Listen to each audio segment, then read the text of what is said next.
आज इस वीडियो में हम large and mid cap category के दो बेहतरीन म्यूचुअल फंड के बारे में जानेंगे। उनके पास्ट रिटर्न, होल्डिंग और बाकी के फैक्टर भी देखेंगे और साथ ही ये भी देखेंगे कि आपके लिए कौन सा फंड सही रहेगा। तो वीडियो काफ़ी नॉलेजेबल होने वाला है, तो वीडियो को अंत तक ज़रूर देखें।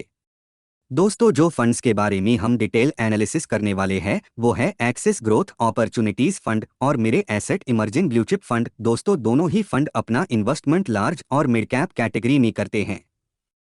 तो सबसे पहले फंड साइज की और देखते हैं तो एक्सिस का फंड साइज है 7,211 करोड़ और मेरे एसेट का फंड साइज है 21,389 करोड़।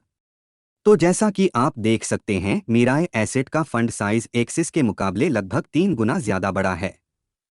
और अगर फंड एज देखें तो एक्सिस फंड करीब 3 साल पुराना फंड है और मीराए एसेट करीब 9 साल पुराना फंड है। तो दोस्तों, मीराए एसेट का फंड साइज और मार्केट एक्सपीरियंस एक्सिस के मुकाबले काफी बड़ा है। लेकिन हमें सिर्फ एसेट अंडर मैनेजमेंट और मार्केट एक्सपीरियंस देख के कभी भी निवेश नहीं करना चाहिए। चलिए बाकी के फैक्टर्स भी देख लेते हैं।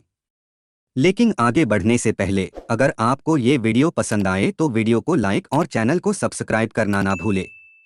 दोस्तों, लार्ज और मिड कैप कैटेगरी के फंड में इन्वेस्ट करने का एक बड़ा फायदा ये भी है कि आपको लार्ज कैप फंड्स की स्टेबिलिटी के साथ साथ मिड कैप फंड्स की ग्रोथ भी मिल जाती है और आपके इन्वेस्टमेंट में डाइवर्सिफिकेशन भी मिल जाता है। अगर फंड का स्टैंडर्ड डेविएशन देखें तो एक्सिस का स्टैंडर्ड डेविएशन 20.25 है और मीराए एसेट का स्टैंडर्ड डेविएशन 22.08 है।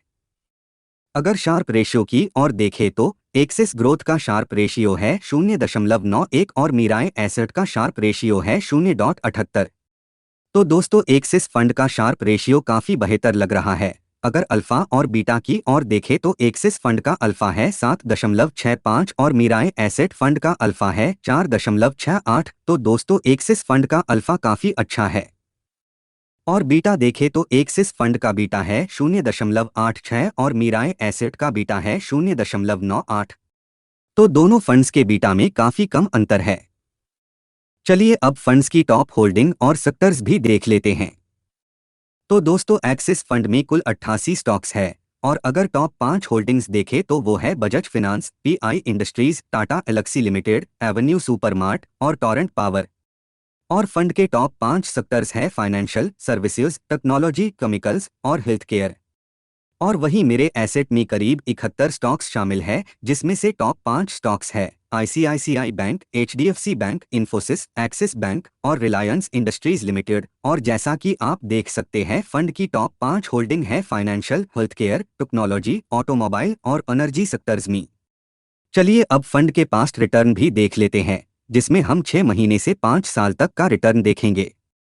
तो एक्सिस का पिछले 6 महीने का रिटर्न है -14.99% और मेरे एसेट का 6 महीने का रिटर्न है -10.64%। और पिछले 1 साल का रिटर्न भी नेगेटिव है, जो है एक्सिस का -2.76% और मेरे एसेट का -2.05%।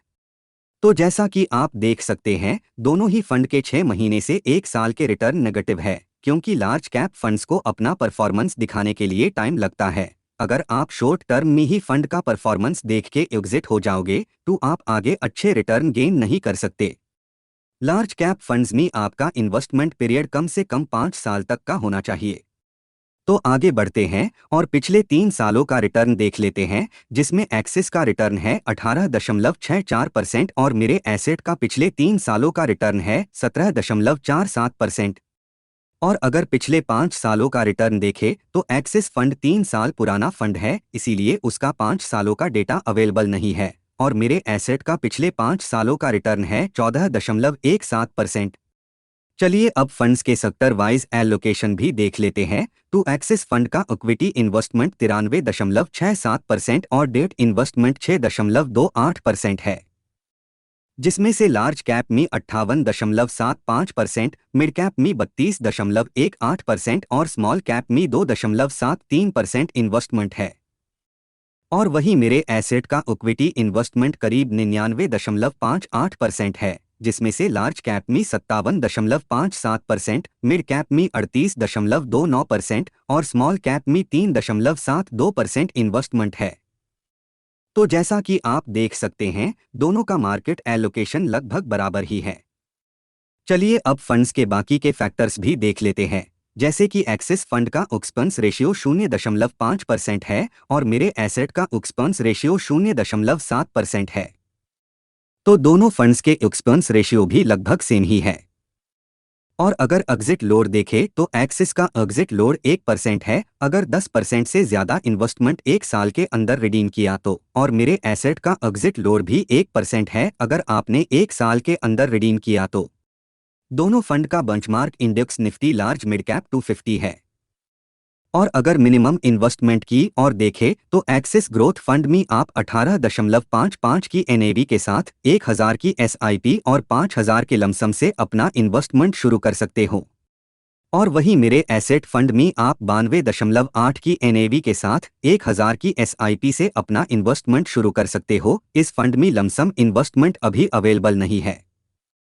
तो आइए अब आखिर में दोनों फंड्स की एसआईपी का इन्वेस्टमेंट रिटर्न कैलकुलेट करते हैं। हम यहाँ पे 5000 पर मंथ एसआईपी का पिछले 3 सालों का रिटर्न कैलकुलेट करेंगे।